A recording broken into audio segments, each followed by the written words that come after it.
The Boston winter was particularly harsh that year, with snow piling up outside the windows of my small office in the industrial district. I was reviewing the quarterly reports of my modest tech repair business when my phone buzzed with a message from my younger sister, Amanda. Emergency family meeting at Mom and Dad's tonight. Dad says attendance mandatory. Something about your business. I sighed, already knowing what this was about.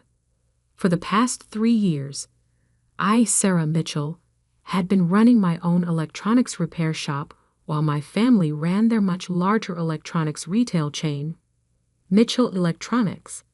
They never approved of my decision to strike out on my own instead of joining the family business. My father, James Mitchell, was particularly vocal about his disappointment. A Mitchell should be running Mitchell Electronics, not fixing broken phones in some shabby workshop, he would say at every family gathering. What they didn't know was that my shabby workshop was just the visible part of my business empire. 3 years ago, I had invested my inheritance from my grandmother in acquiring Apex Components, the primary supplier for Mitchell Electronics and several other major retailers in the Northeast. I kept my ownership private through a holding company, managing everything through trusted proxies while maintaining my repair shop as a cover. As I drove to my parents' luxurious suburban home that evening, I couldn't help but smile at the irony. They thought I was struggling while unknowingly paying millions to my company every year.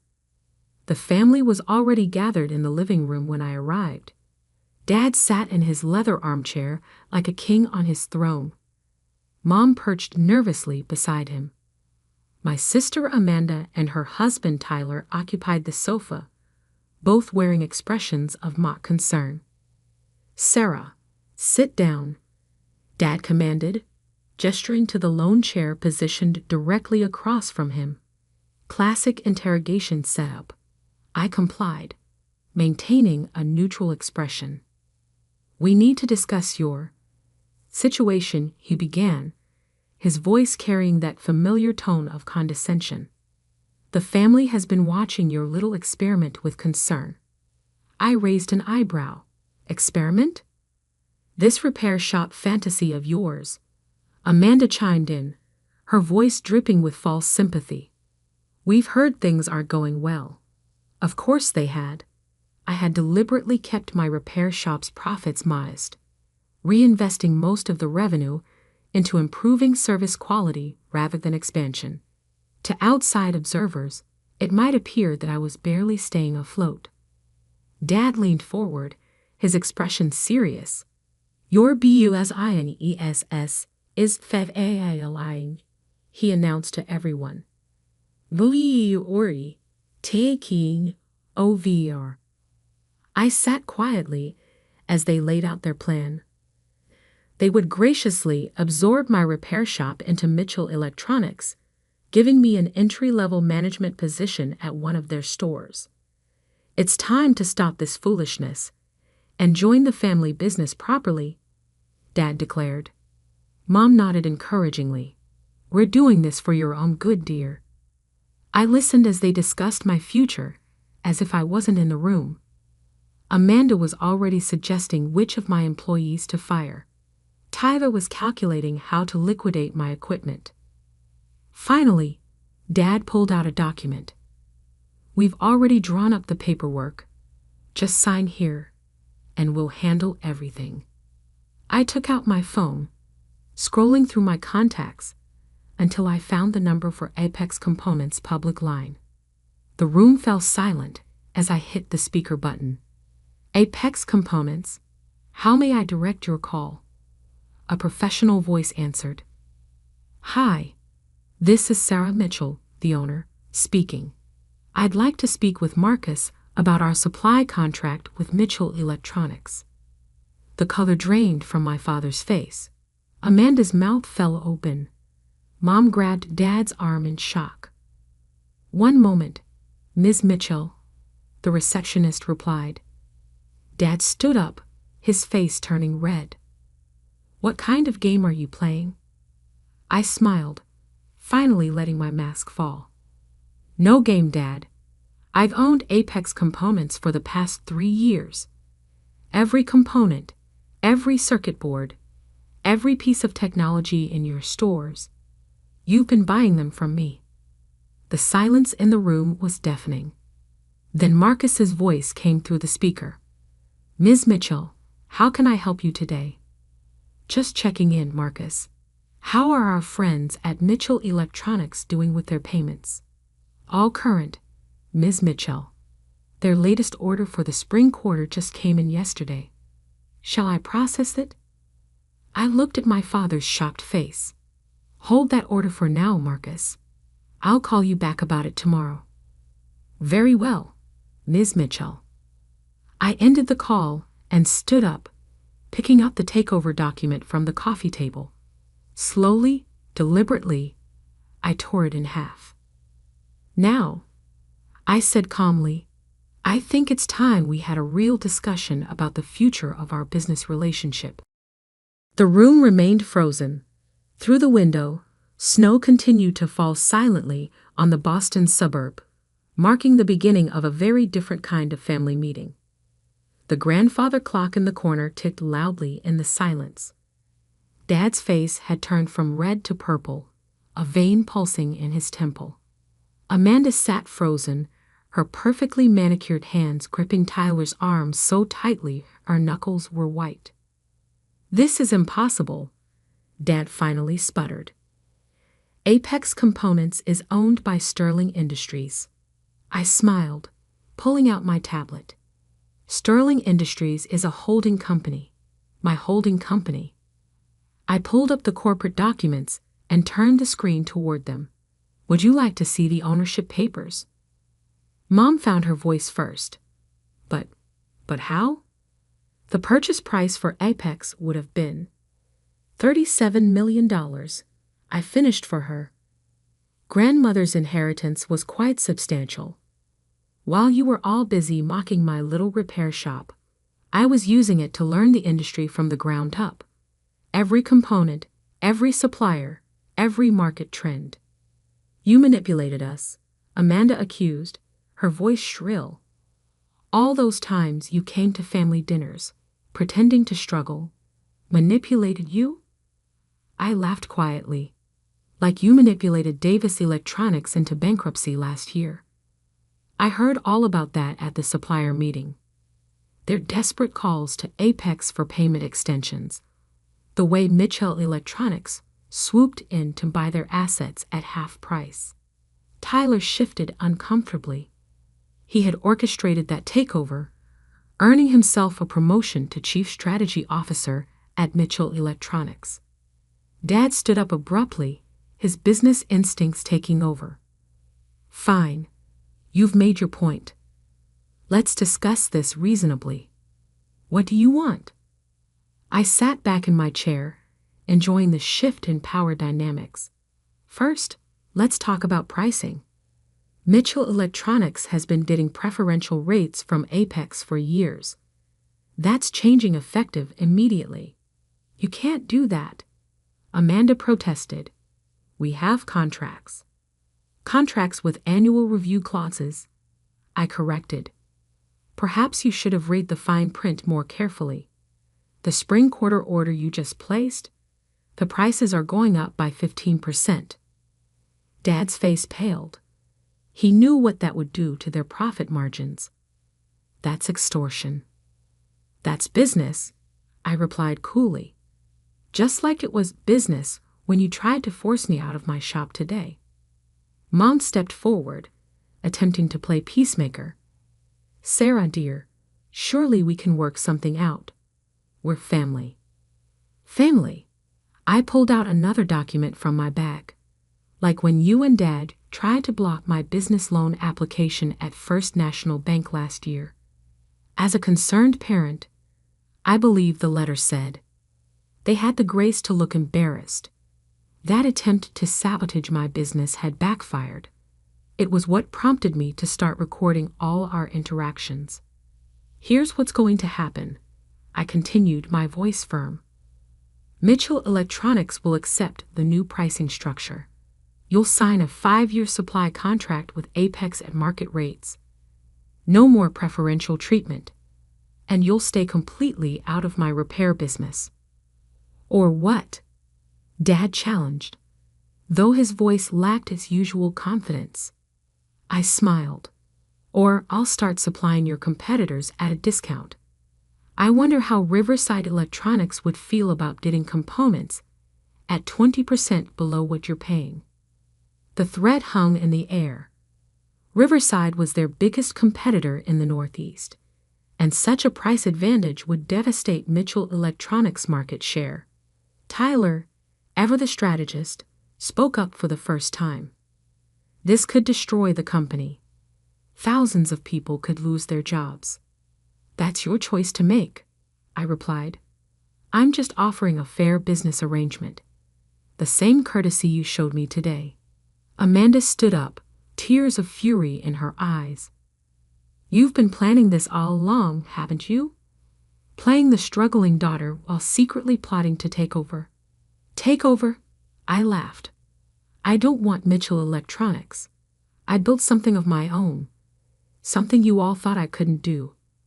I'm just making sure you never try to interfere with my business again. Dad sank back into his chair, suddenly looking older. You're just like your grandmother, he muttered. She always said you were the one who inherited her business sense. Yes, she did, I agreed. She also warned me about family and business. I should have listened sooner. I stood up, gathering my things. You have until tomorrow morning to decide. The new contracts will be delivered to your office at 9 a.m. Sign them, or I start calling your competitors. As I walked toward the door, Mom called out, Sarah, wait. What about Sunday dinners? The family gatherings? I turned back one last time. I think we all need some time to reevaluate what family really means. Don't you? The snow had stopped falling outside, leaving a pristine white blanket over everything. As I drove away from my parents' house, I caught a glimpse of them in my rearview mirror, still standing in the doorway. Dad was on his phone, probably calling his lawyers. Amanda was crying into Tyler's shoulder. I felt a mix of triumph and sadness. This wasn't how I had wanted things to play out, but they had forced my hand. Tomorrow would bring tough negotiations and probably more family drama. But for now, I had one more stop to make. I turned my car toward the industrial district, where my shabby workshop waited. The lights were still on, my dedicated team working late as usual. They were the real reason for my success, not just my ownership of Apex. It was time they knew the whole truth too. The night was far from over, and I had a feeling the real storm was just beginning. The next morning, Boston's financial district was already buzzing with activity when I arrived at my office in the Apex Components building. I had spent half the night explaining everything to my repair shop team, who were shocked but supportive. Now it was time for the real battle to begin.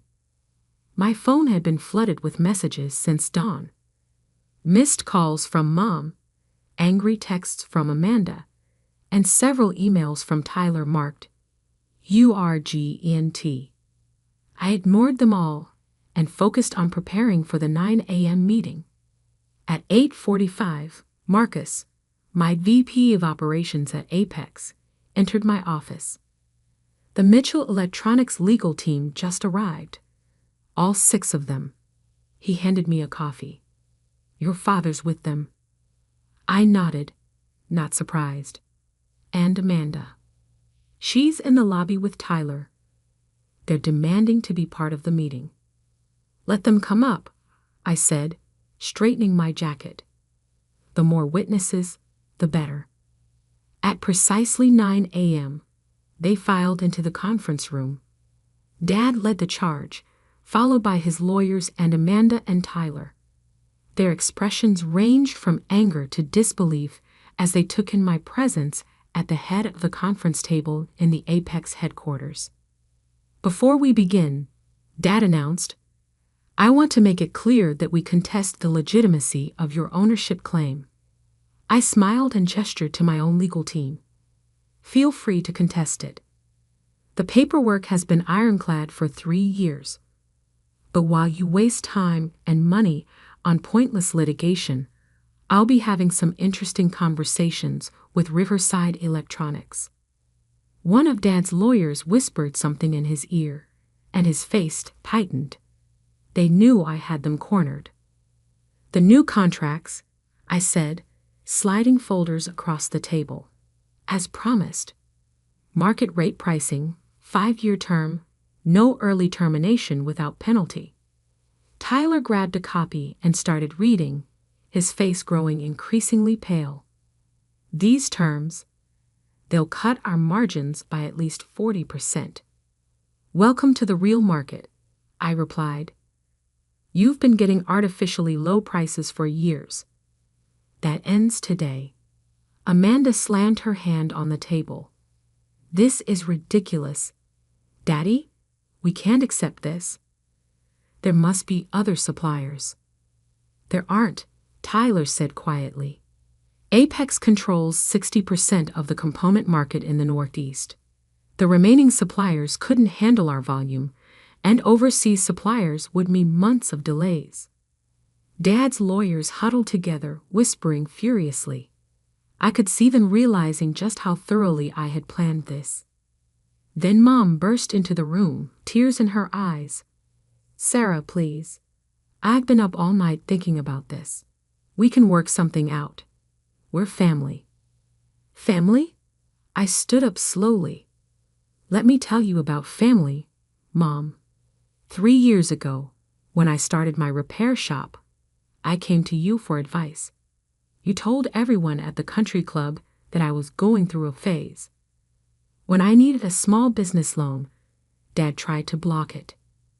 When I won the Best Local Business Award last year, Amanda told everyone it was just pity votes." I pulled out a stack of papers from my briefcase. "Here's a collection of every email, every message, every attempt you've made to undermine my business. Would you like me to read them out loud?" The room fell silent. Even the lawyers looked uncomfortable. "But here's what you never bothered to ask," I continued. "Why did I start a repair shop? Because I saw how many customers were struggling with expensive electronics they couldn't afford to replace.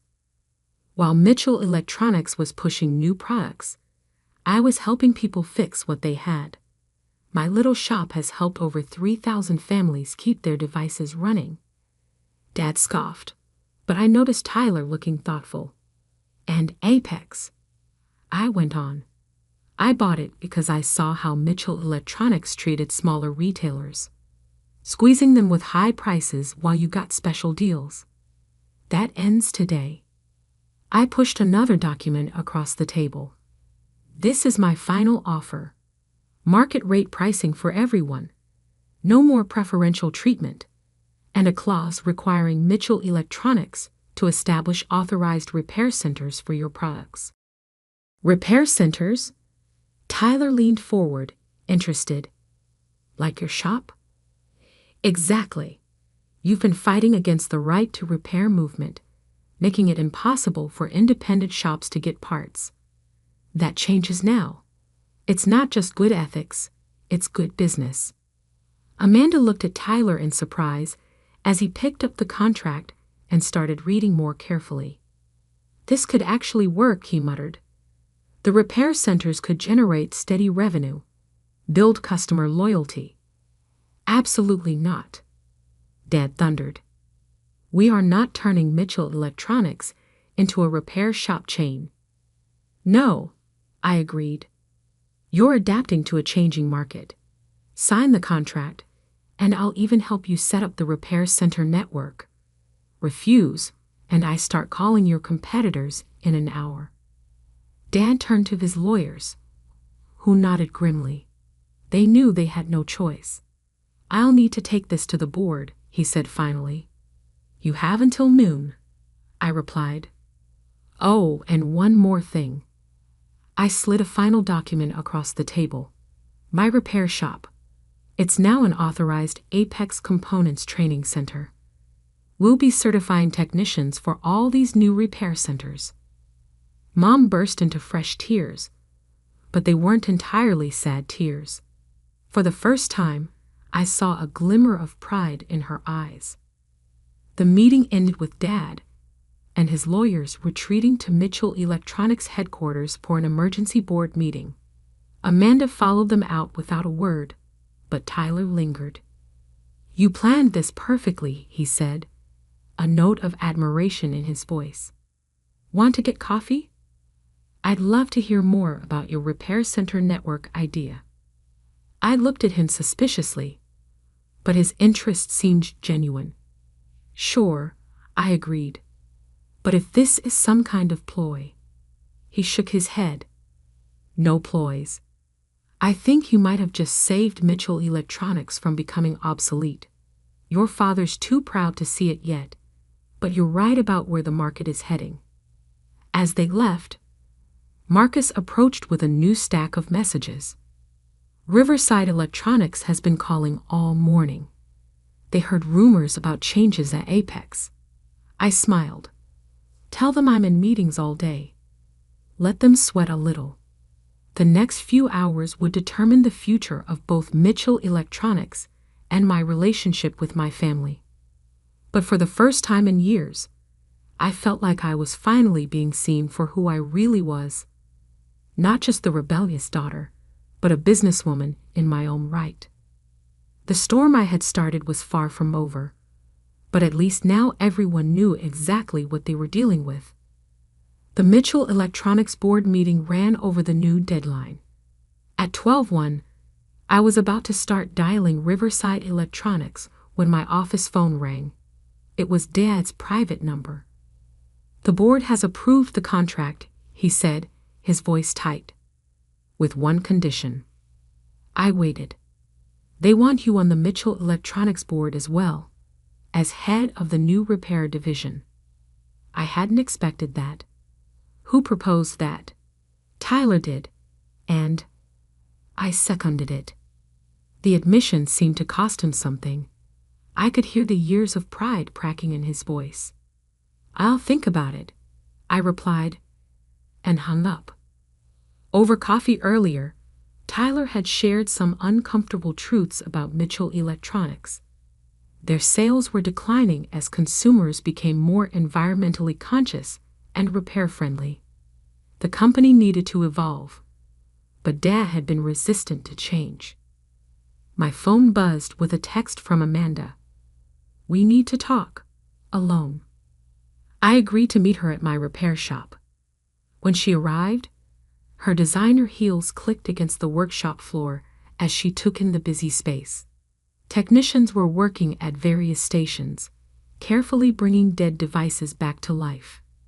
"It's not what I expected," she admitted, watching a young technician delicately repair a smartphone screen. "I always pictured you working in some dark basement." "That's because you never bothered to visit," I replied. She flinched. "I deserve that." She turned to face me. "Tyler showed me the projections for the repair center network. It's impressive. You're not just fixing phones, you're building something sustainable." "That was always the plan." "Why didn't you tell us?" she asked.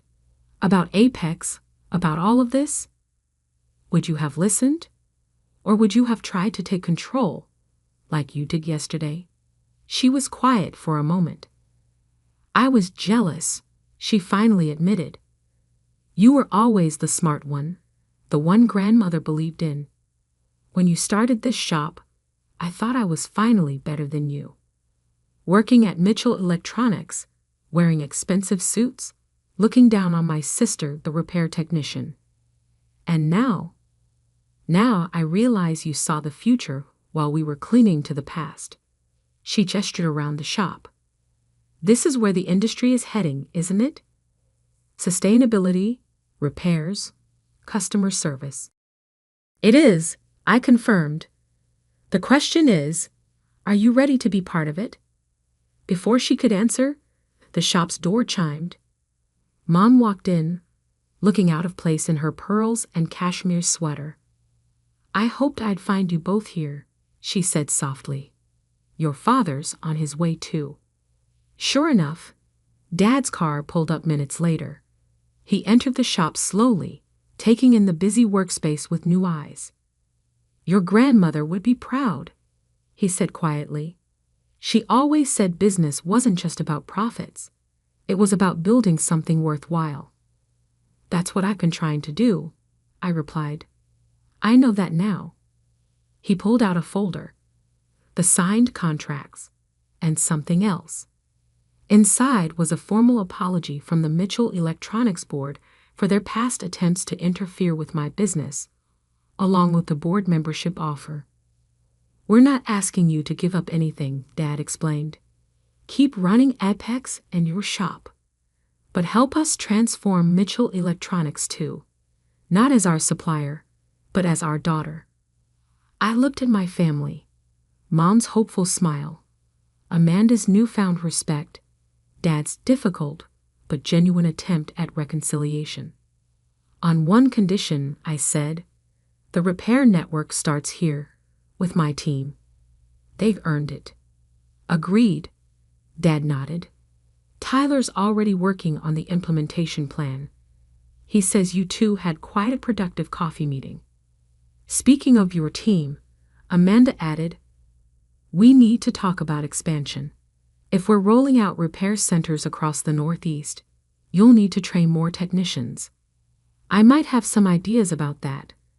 I smiled, thinking of the training program I'd been developing.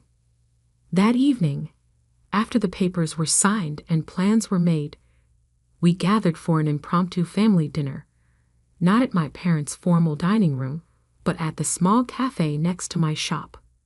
The same cafe where I'd first dreamed up my business plan 3 years ago. To new beginnings, Mom proposed a toast, and to old wisdom, I added, thinking of grandmother. Dad raised his glass. To the future of Mitchell Electronics and Apex Components. And to family, Amanda concluded, who sometimes need to be broken apart to grow stronger together. As we ate and talked about the future, I watched my repair shop through the cafe window. The lights were still on, my team still working. Tomorrow, I would tell them about the expansion plans, the opportunities ahead. They weren't just repair technicians anymore. They were pioneers in a changing industry. 6 months later, the first Mitchell Electronics authorized repair center opened in downtown Boston. The ribbon-cutting ceremony featured the entire Mitchell family, with Dad and me sharing the scissors. The photo made the local business news. Mitchell Electronics embraces right to repair movement. A family business evolution. My repair shop became the flagship training center, with Amanda surprisingly taking a keen interest in the educational program. Mom started a sustainability initiative within the company, working to reduce electronic waste. Even Dad found his passion again, mentoring young entrepreneurs who wanted to open their own repair centers. The family dinners resumed, but they were different now. Instead of judgment and competition, there was collaboration and respect. We weren't just a family business anymore. We were a family that had learned to appreciate each other's visions. As for me, I kept my office in the repair shop, even after the Apex Components revelation. It reminded me of where I started and why. The small desk where I'd first dreamed of changing the industry now shared space with certificates, awards, and a simple framed photo of my grandmother. One evening, as I was locking up, Dad stopped by. He picked up a framed article from my wall, the first review my repair shop had ever received. You know, he said thoughtfully, your grandmother once told me something I didn't understand until now. She said, the best business leaders don't just build companies. They build bridges. I smiled, thinking of all the bridges that had been built and rebuilt over the past 6 months. She also said something else. I replied, sometimes the strongest foundations are built on broken ground. Outside, the Boston sunset painted the sky in shades of possibility. Through my shop window, I could see the Mitchell Electronics sign glowing in the distance, now proudly advertising sales and services. Between the two businesses stood the city we served, full of people who needed both our products and our help maintaining them. We had found our balance, as a business, as a family, and as a force for change in an industry that needed it. Sometimes I realized the best revenge isn't winning the fight, but transforming it into something better than victory.